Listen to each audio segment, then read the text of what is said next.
It all began with a dream, a chance to leave my hectic urban apartment behind and settle into a tranquil suburban neighborhood. When my spouse and I first set eyes on Oakbridge Knolls, we fell for its tree-lined streets, immaculate lawns, and the promise of a close-knit community. The sprawling houses, each one distinctive, were arranged around a central park. Flower beds bordered winding sidewalks. Children could be seen pedaling bikes or playing pickup basketball on short cul-de-sacs. Yet, from the moment we pulled our moving truck up to our new two-story home, I sensed an undercurrent beneath the picturesque surface. A neighbor across the street, a middle-aged woman with a pinched expression, kept glancing our way, scribbling notes on a clipboard as we hauled furniture. She wore sharply pressed slacks and an immaculate blouse despite the summer heat.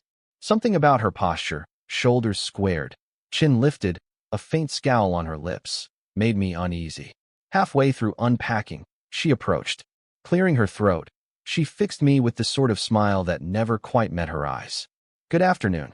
I'm Loretta Wilcox, but some people call me Karen," she said in a measured tone.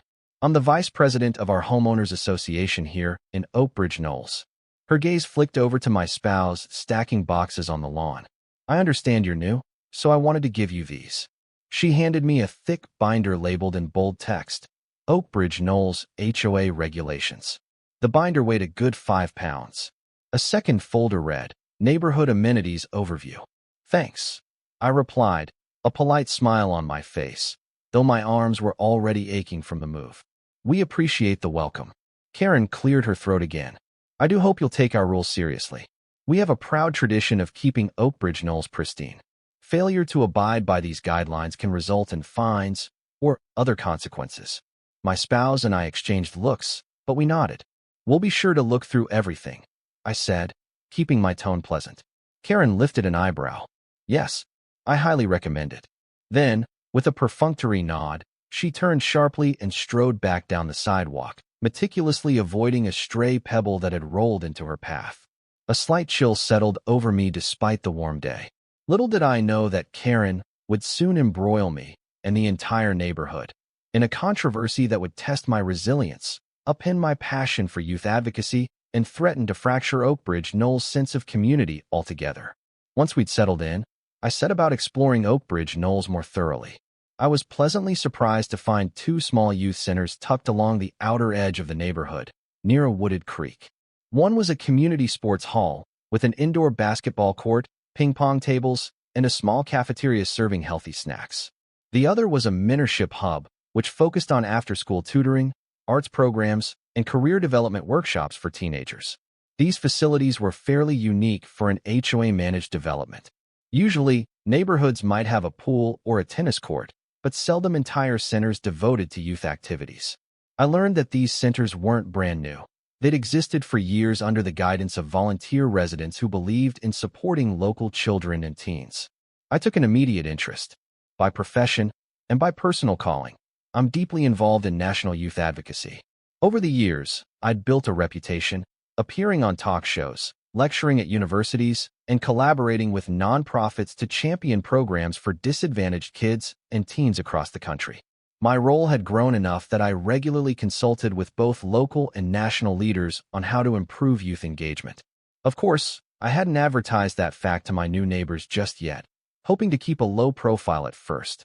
When I popped into the sports hall one afternoon, I found a boisterous group of middle schoolers practicing jump shots under the watchful eye of Coach Ramirez, a genial man in his 40s.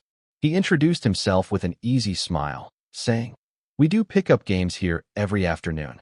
Kids from around the area drop by. Sometimes we host small tournaments. It's a second home for many of them." I left feeling heartened. Oakbridge Knolls wasn't just about pristine lawns and quiet streets. It also had a compassionate streak, at least among some residents who valued giving back to the younger generation. At that moment, I had no inkling that these youth centers would become the center of a fierce and heartbreaking battle, one that Karen would spearhead for reasons both petty and sinister. Over the next few weeks, I learned more about Loretta Wilcox, or Karen, as folks half-jokingly dubbed her. She'd lived in Oakbridge Knolls for over a decade, and had climbed the ranks of the HOA board with a mixture of intimidation and relentless rule enforcement. Neighbors told me about her knack for levying fines for minor infractions: grass a fraction too long, basketball hoops left in driveways, garden gnomes not on the approved color palette. "That woman sees herself as the ultimate authority," sighed one elderly neighbor, Mr. Peterson, while tending his rose bushes. "She's quick to threaten legal action if you don't follow her every directive. Most folks just try to stay off her radar." Another, Heather Barnes, a single mom who lived closer to the youth centers, confided in me that Karen seemed to have a special aversion to the noise and commotion caused by kids. She called the cops on a teen who was dribbling a basketball after 9 p.m. once, Heather said, shaking her head. Claimed it violated noise ordinances. I listened carefully, a quiet dread forming. I respected that neighborhoods often have regulations to maintain order. But if Karen harbored open hostility toward youth activities, that might spell trouble for the centers. I couldn't imagine an HOA official seeking to undermine such essential community services, especially ones that benefited children. Yet, I soon discovered that Karen's distaste ran deeper than ordinary noise complaints. She'd begun dropping unsubtle hints in board newsletters about new, more efficient ways to manage neighborhood resources and addressing underutilized or misused HOA facilities. More ominously, she frequently wrote about preserving peace and quiet for adult residents, implying that children's laughter or youthful gatherings were a nuisance. My stomach churned whenever I read these bulletins. They reeked of coded language, setting the stage for potential changes that might target the youth centers. But there was no direct mention, yet. I decided to keep my eyes open, ready to step in if needed. Late one evening, as I scrolled through the HOA's official website, a newly posted notice made my heart skip. "Attention Oakbridge Knolls residents. Effective immediately, the HOA board is reviewing the status of certain community facilities to ensure fiscal responsibility and compliance with neighborhood standards. This may include the potential closure or repurposing of underused amenities. Details to be discussed at the next board meeting." Signed, Loretta Karen Wilcox, Vice President, Oakbridge Knolls HOA. My mind leaped to the youth centers. Underused amenities was precisely the euphemism an HOA might deploy if it wanted to shutter places it deemed non-essential or disruptive. I recalled how busy the sports hall was with kids each afternoon, so underused hardly applied. But maybe Karen intended to twist the narrative, reclassifying them as wasteful or in violation of HOA codes. That night, I hardly slept. My spouse tried to reassure me that perhaps it was just talk, that the board might not really close such important centers. But I'd witnessed enough bureaucratic maneuvers in my years of youth advocacy to suspect this was more than idle chatter.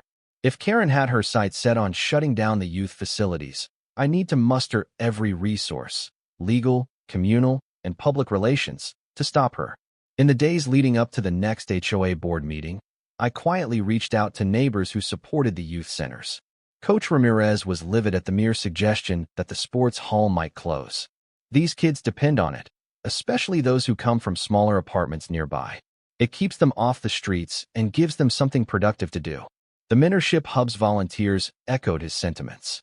Marilyn Davis, who oversaw tutoring programs, explained how local high schoolers came there after classes for help with homework, college applications, and resume building. "If the HOA shuts us down, where will these teens go? Some of them have parents working 2 jobs. This place is safe and supportive." I also discovered that the youth centers served not only the children of Oakbridge Knolls, but also kids from surrounding neighborhoods, bridging socioeconomic gaps in a way rarely seen in typical suburbs. Many families were deeply grateful, citing that they had no similar resources closer to home. Encouraged by their passion, I helped gather testimonies and sign-up sheets from parents, kids, and volunteers, all of whom wanted to speak at the upcoming board meeting. We aimed to present a united front, highlighting the center's popularity and positive impact. Still, I worried about Karen's influence. She held the vice presidency, and rumor had it she was the real powerhouse behind the HOA. If the rest of the board sided with her, we faced an uphill battle. I sensed she might stoop to underhanded tactics to secure her goal, whatever that goal truly was: peace and quiet, a misguided attempt to boost property values, or possibly even a vendetta against youth. The HOA board meeting took place in the lavishly designed Oakbridge Clubhouse, which boasted high ceilings, polished floors, and a stage-like platform where the board members sat at a long table. That evening, every seat in the house was filled. Residents rarely showed up in such numbers, but the prospect of losing the youth centers galvanized the community. Parents clustered together, shooting anxious glances at Karen, who sat at the center of the board's table, a self-assured smile tugging at her lips. The meeting began with routine matters, budget approvals, landscaping updates, but tension simmered. Finally, Ms. Wilcox cleared her throat. As you're all aware, we're discussing the potential repurposing of some neighborhood facilities tonight. Let's open the floor to concerns or comments. Instantly, half a dozen hands shot up. Coach Ramirez spoke first, voice strong. I run the sports hall. We see nearly 100 kids each week, middle schoolers, high schoolers, even some younger ones. It's a vital space for them to stay active, build friendships. Calling it underused is plain false.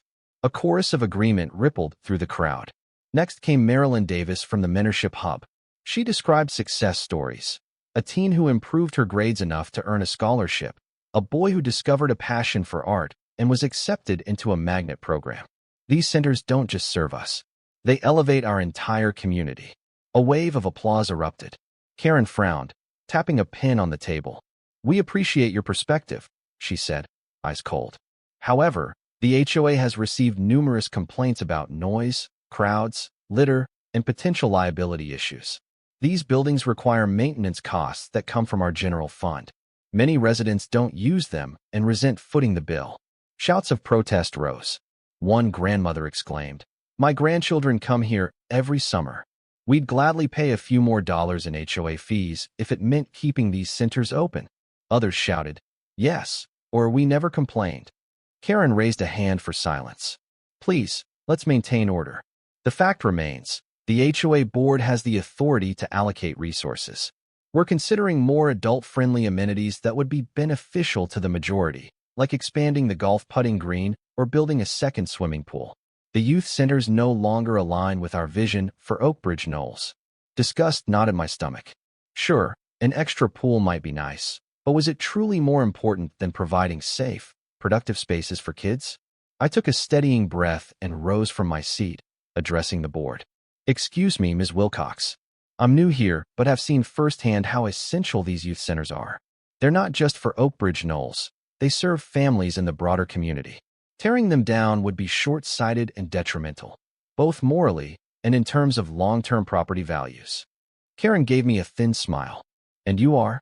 I paused. My spouse, sitting nearby, caught my eye as though to say, "Should you tell them who you really are?" But I decided to remain partially incognito for now. "I'm simply a concerned resident who has worked with youth programs nationally." Then I turned to the board. "I'd be happy to share data on how positive youth engagement lowers crime, improves academic outcomes, and fosters communal pride." She looked unimpressed. "I've read plenty of data, dear. The board will take all viewpoints under advisement." Her tone dripped condescension. "Now, unless there are further remarks." The hall erupted, residents clamoring to speak, but Karen promptly hammered the gavel. "Meeting adjourned. We'll deliberate and announce our decision in due course." Just like that, it was over. Fury and disappointment rippled through the audience. People lingered, comparing notes, as Karen swept out with her cronies. My gut told me she was dead set on closure, and no amount of pleas would shift her stance. Weeks passed. The board stayed silent about the fate of the youth centers. Meanwhile, ominous rumors swirled. Karen and her closest allies had apparently met behind closed doors with a real estate development firm. Some believed they planned to demolish the sports hall and Mentorship Hub, then sell that corner of the neighborhood to build upscale condos or adult-only recreational facilities. One afternoon, while heading home, I noticed Karen standing on a sidewalk near the Mentorship Hub, deep in conversation with a sharply dressed stranger holding a clipboard full of architectural sketches. I parked discreetly and watched. Her gestures toward the building were animated, triumphant almost, as though she were describing new possibilities for that very space. My heart thumped. If this was true, her push to label the centers underused was just a smokescreen for a more lucrative plan. I approached, trying to appear casual. Karen stiffened upon seeing me. The man quickly tucked his sketches away, offering me a perfunctory nod before heading to a gleaming sedan. Karen didn't greet me, turning instead to stride briskly toward her own car. "Karen," I called, voice firm.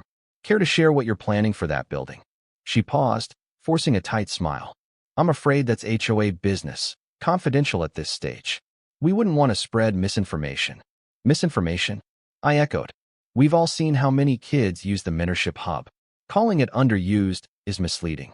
You intend to sell the land." She shrugged. "No final decisions yet.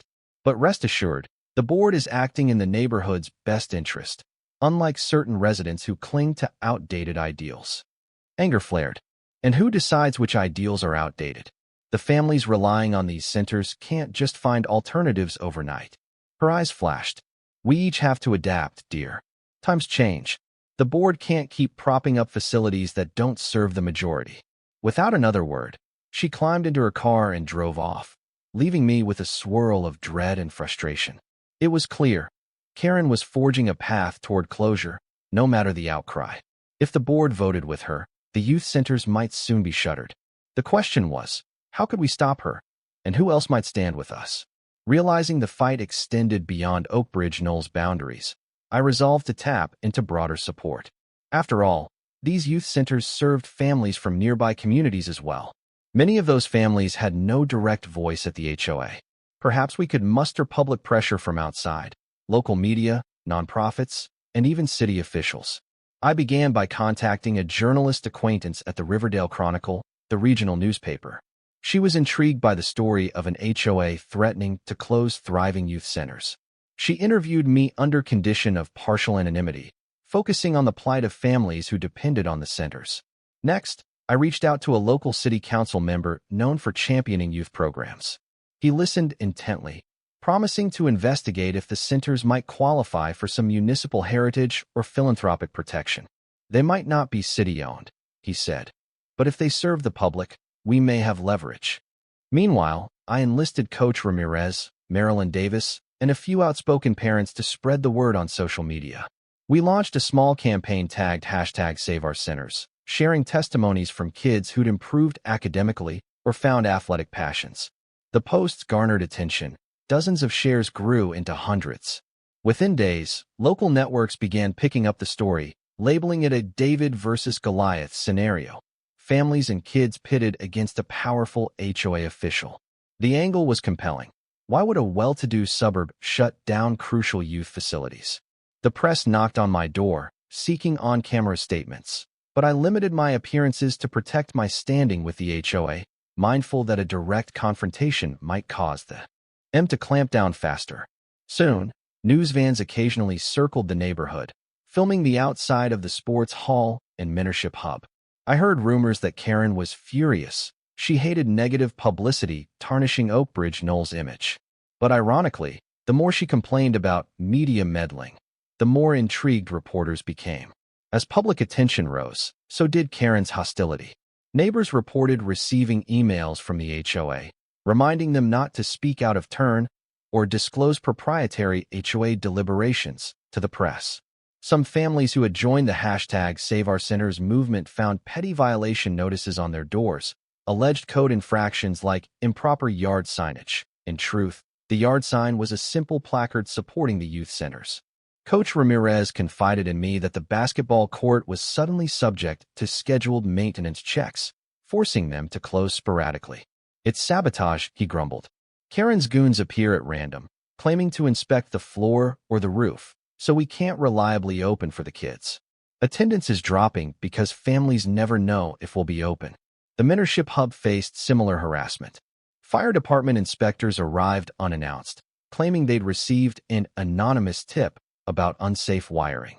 While they found nothing amiss, the disruption shook staff and made volunteers uneasy.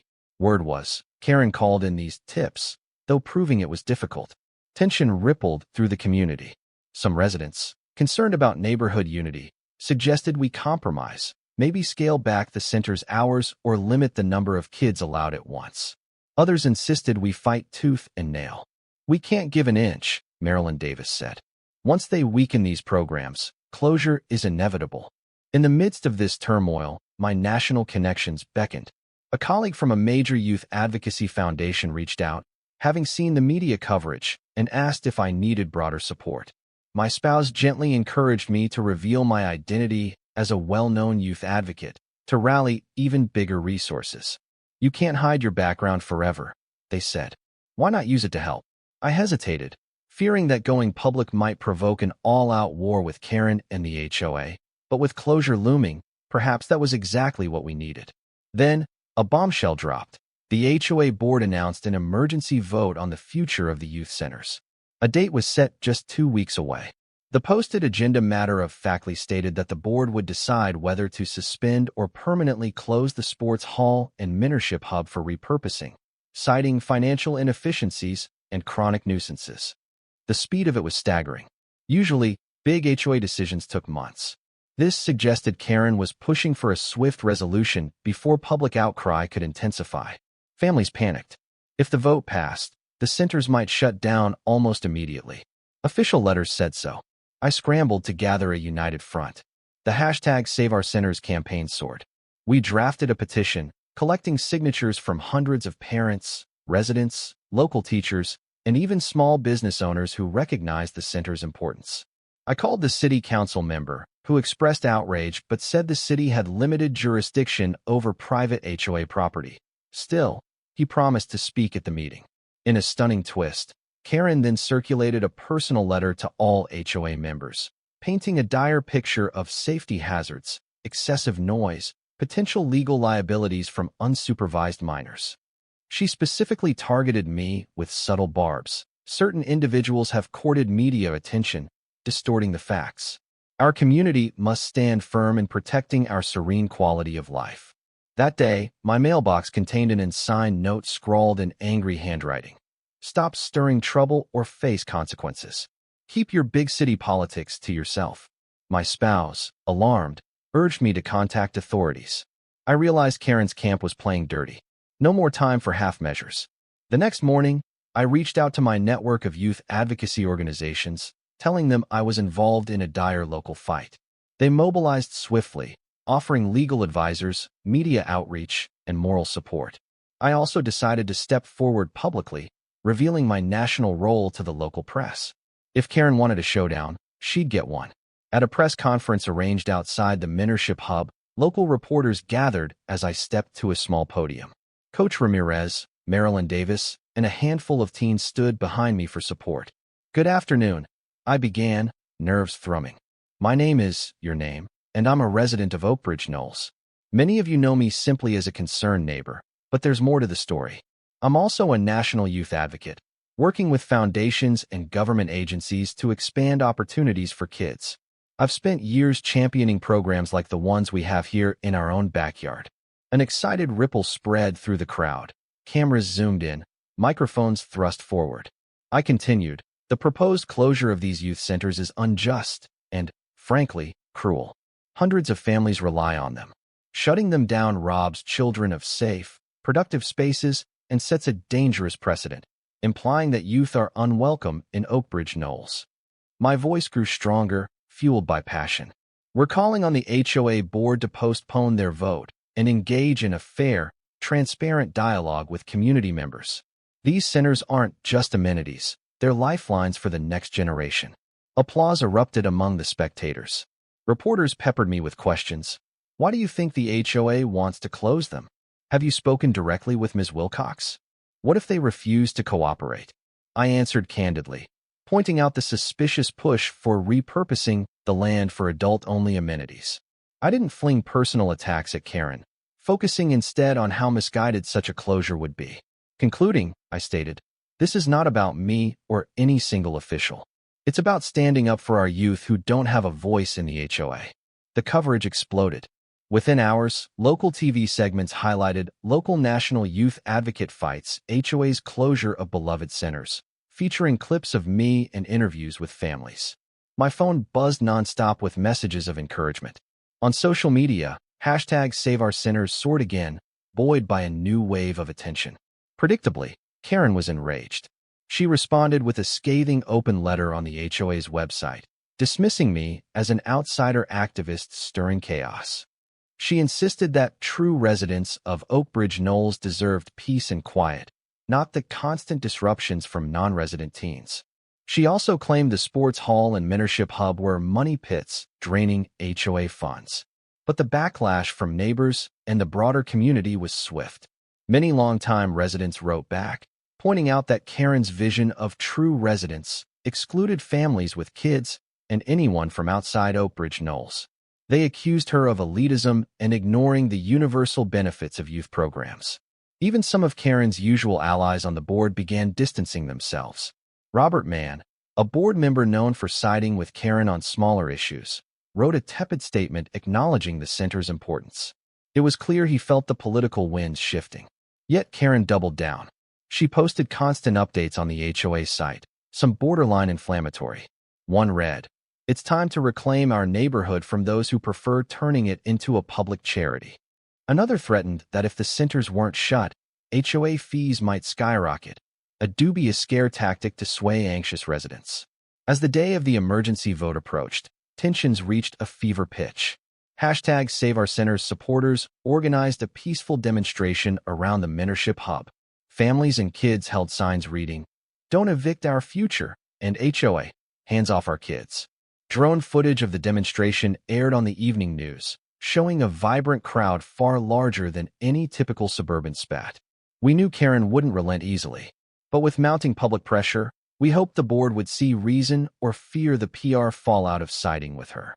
Tom would tell. On a crisp evening, cars jammed the streets of Oakbridge Knolls.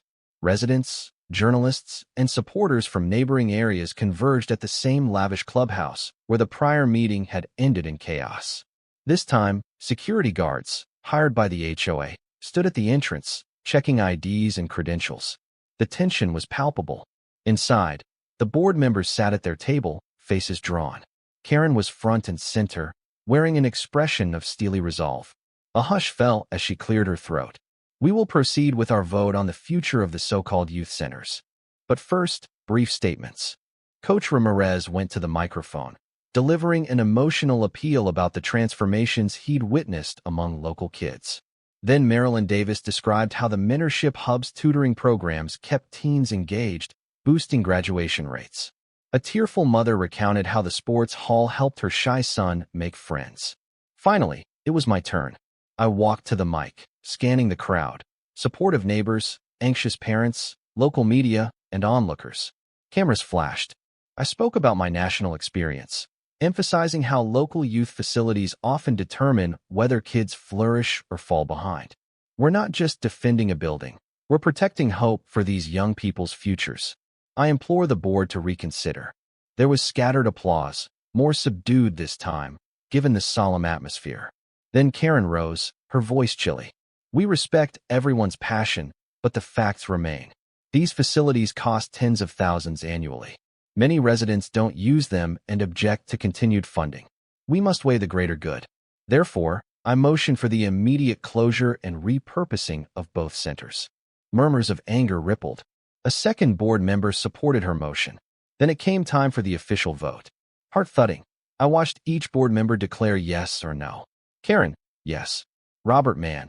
He hesitated, swallowing hard, then said no. Another member, yes. Another member, no. We were tied, 2-2. All eyes turned to the last board member, Stacy Nguyen, a relatively new addition. A hush fell. Ms. Nguyen twisted her pen, glancing at Karen, then at the crowd. Sweat beaded her forehead. The fate of the youth centers, and countless children, balanced on her word. After a tense moment, she cleared her throat. "I vote no. I cannot endorse shutting down these centers without a better plan." Thunderous cheers broke out. I nearly exhaled in relief. Cameras flashed, capturing the exact moment Karen's face contorted in disbelief. She hammered the gavel, yelling for order, but the crowd surged with celebration. The motion to close the youth centers had failed, for now. Despite the immediate euphoria, the board's final statement proved less definitive. The proposal to permanently close the facilities is rejected. However, the HOA will conduct further review. Ms. Nguyen insisted on forming a special committee, one that included parents, youth advocates, and board representatives, to reevaluate the center's funding and usage. Though we'd won the vote, Karen refused to concede defeat. She stated that the centers were still under scrutiny, and implied that major changes or restrictions could be forthcoming. Meanwhile, her loyal supporters in the neighborhood spread rumors that the existing board might simply starve the centers of funds, forcing them to shut down organically. Some families worried the fight wasn't truly over. "What if they sabotage it behind the scenes?" a father asked me. "We can't let our guard down." Still, the immediate threat of closure had been averted. The community breathed easier, celebrating a moral victory. #Save Our Centers supporters posted jubilant updates, praising Ms. Nguyen for her courage. Neighbors who'd never even stepped into the sports hall or mentorship hub expressed newfound respect for the children's cause. For my part, I felt relief but also a grim certainty. Karen wouldn't let this stand. She was too invested, monetarily or otherwise. We needed a robust plan to secure the centers long-term and ensure they wouldn't be easy targets for the next sneaky maneuver. Determined to unearth the full story, I enlisted help from a friend who specialized in real estate law. We pored over county records, discovering a suspicious entity called Oakbridge Development LLC, formed mere months ago. The listed address matched the offices of that real estate firm I'd seen Karen speaking with.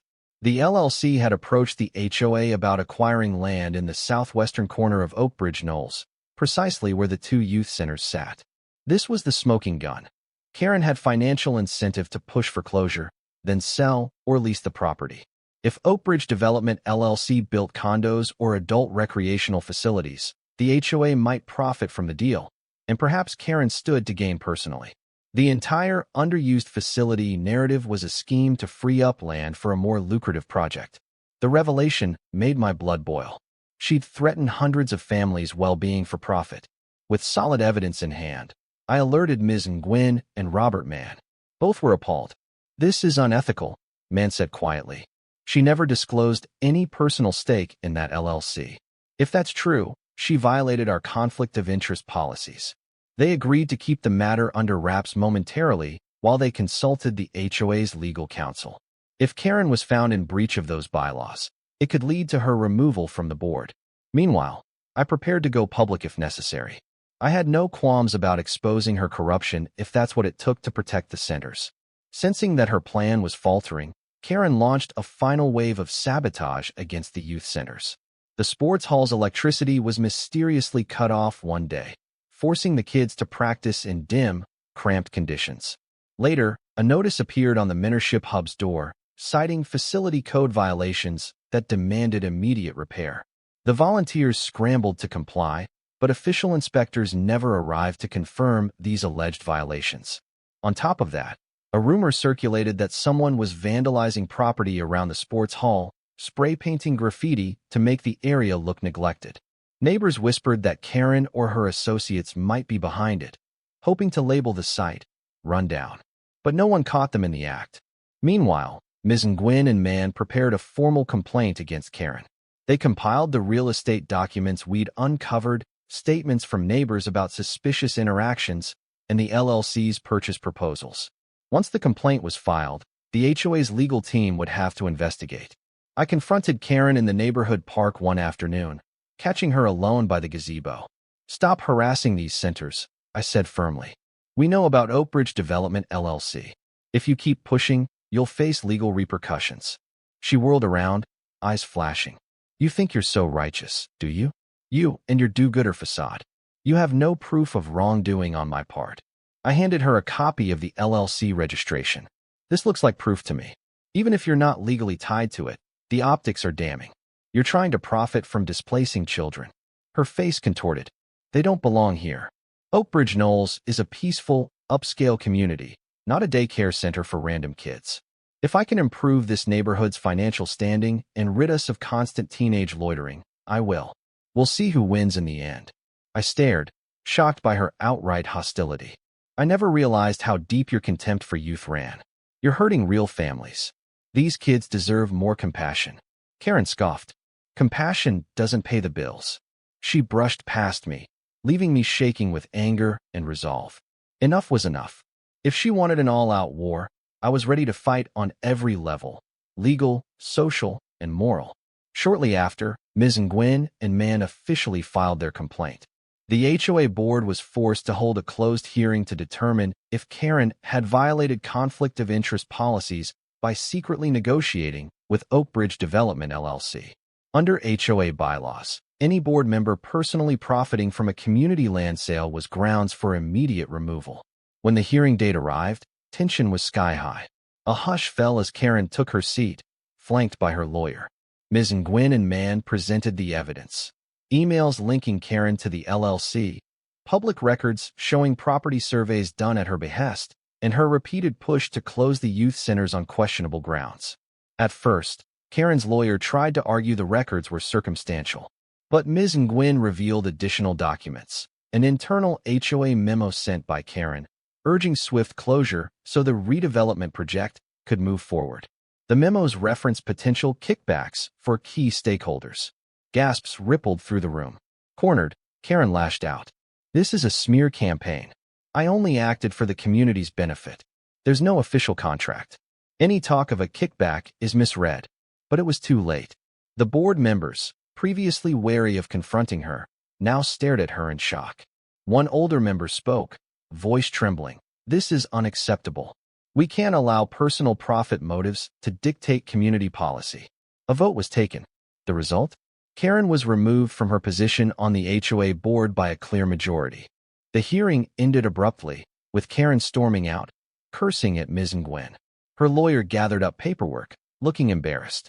Outside, a cluster of neighbors who'd been waiting for the verdict erupted in cheers upon learning the outcome. That same day, the board reversed the under-review status of the youth centers, restoring their official funding and halting all sabotage. They even offered renewed support for potential upgrades or expansions. The relief among families was palpable, tears of joy shared among staff, parents, and the kids themselves. The downfall of Karen's scheme made headlines. HOA official ousted after attempting to close local youth centers for profit, read one widely circulated article. TV stations interviewed Ms. Nguyen, praising her bravery in exposing the corruption. Meanwhile, parents posted triumphant messages across social media. Hashtag Save Our Centers trended once more, this time in celebration. No one could track down Karen for comment. She retreated from public view. Some said she'd listed her house for sale. Others heard rumors she was trying to negotiate some private settlement with Oakbridge Development LLC, though now that the board had squashed the plan, the developer likely withdrew. Either way, her reign of intimidation in Oakbridge Knolls had ended. In the weeks that followed, a sense of renewed optimism blanketed the neighborhood. Freed from Karen's micromanagement, new leaders stepped up, including Ms. Nguyen, who became the acting president.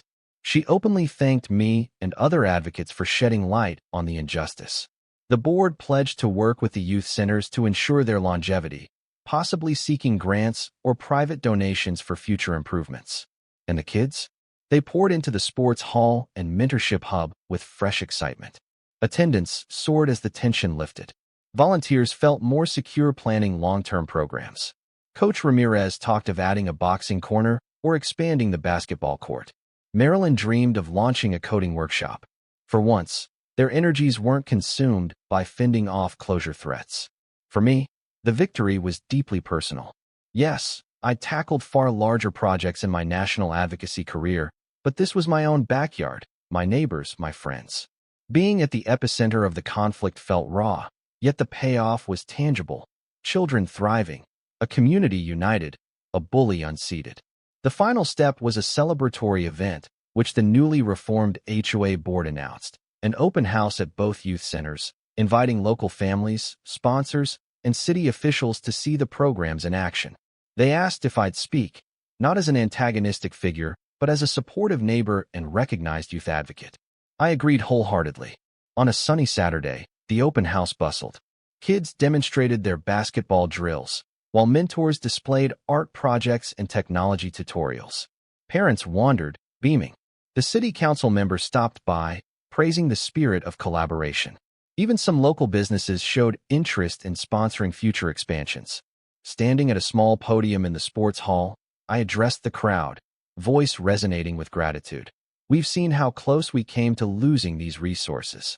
But thanks to the unbreakable bond between neighbors, volunteers, and supporters, our youth can keep dreaming, learning, and playing right here at home.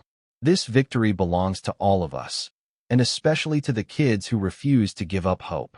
Applause thundered. I glimpsed Coach Ramirez wiping a tear, while Marilyn waved excitedly. A group of teens gave me playful thumbs up, grateful they still had a place to belong. Amid the celebration, I overheard that Karen had, indeed, quietly sold her house and left Oakbridge Knolls. Some rumored she'd penned a bitter farewell letter on the HOA website before her account was deactivated, accusing the community of failing to evolve and me of meddling hypocrisy. But few bothered to read it. The final line reportedly said, "One day, you'll regret turning down a profitable development plan." No one believed her. In truth, real estate experts noted that property values in Oakbridge Knolls rose slightly after the fiasco. The national spotlight on our youth programs and the display of strong community ties drew in families eager for a nurturing environment. Houses sold quickly and at good prices. The dreaded fear that letting kids use the facilities would tank property values was exposed as nonsense. On a personal level, I felt no glee in Karen's downfall, only relief. She'd authored her own misfortune by letting greed and intolerance blind her. Now, the neighborhood could breathe free of her tyranny. If there was a lesson, it was that any single individual's attempts to undermine community well-being for personal gain could be thwarted when enough people stand up for what's right. Time rolled on, and Oakbridge Knolls remained a beacon of what a suburban neighborhood could achieve when it championed youth. The sports hall was refurbished with new paint, better lighting, and a modest scoreboard. The mentorship hub expanded into an adjacent building once used for storage, adding a small media lab. Volunteers abounded, retirees offering reading lessons, college students teaching coding, and local professionals mentoring teens in career paths. I continued my national advocacy work, often referencing Oakbridge Knolls as a success story. Journalists wrote follow-ups. Suburb once held hostage by HOA now thrives as hub for youth. Meanwhile, the city recognized the centers with an award for community excellence. On the walls of the mentorship hub, kids painted a mural showcasing unity, a vivid collage of hands reaching skyward beneath the words, "We belong, we grow, we soar." One day, a teen approached me, shyly holding out a handmade thank you card. Inside, she'd written, "Without the mentorship hub, I'd have given up on school. Now I'm applying for college. Thank you for believing in us." I was deeply moved. The conflict with Karen had been brutal, but moments like these reminded me that it was all worthwhile. The seeds of hope we'd planted would continue to blossom in these young minds, shaping futures that extended far beyond Oakbridge Knolls' borders. And so, the story ended with a happy resolution. The youth centers remained open, bustling with energy. Karen's self-serving ambitions had been exposed and defeated.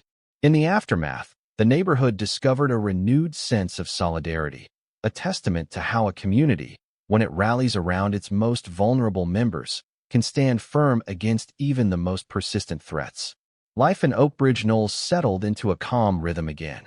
I still strolled past the sports hall some afternoons to watch kids perfect their layups, or I'd drop by the mentorship hub to see teens poring over college applications. The sense of optimism was palpable, a stark contrast to the fear and tension that once gripped these spaces. At an HOA gathering months later, this time cordial and open-minded, the new board discussed further improvements. No longer did they fear crowds of outsiders or noisy kids. They embraced the diversity and energy. Plans surfaced for a summer festival showcasing the kids' talents, inviting parents and supporters from all over town. The board even considered forming a junior committee so teen representatives could offer input on neighborhood affairs, ensuring their voices would be heard. I felt immense pride. We had not only saved the centers, but transformed Oakbridge Knolls into a model of how HOAs can collaborate with youth programs. Karen's negative legacy became a cautionary tale, reminding future HOA leaders that disregard for communal values, especially for children, would not stand. When I traveled for my national advocacy role, I carried photos of Oakbridge Knolls' success to show at conferences, demonstrating how even the smallest corners of suburbia could yield big victories for youth empowerment. My colleagues were inspired, eager to replicate this story in their own locales. And through it all, the young people who once worried about losing their safe spaces now thrived, forging friendships, discovering their passions, and stepping into brighter futures. That, above all, was the outcome we'd all fought for. In the end, love for children's growth and happiness had triumphed over cynicism and greed. And the new Oak Ridge Knolls, peaceful, welcoming, youth-centered, stood as a shining testament to what can happen when neighbors unite, push back against injustice, and protect the promise of the next generation.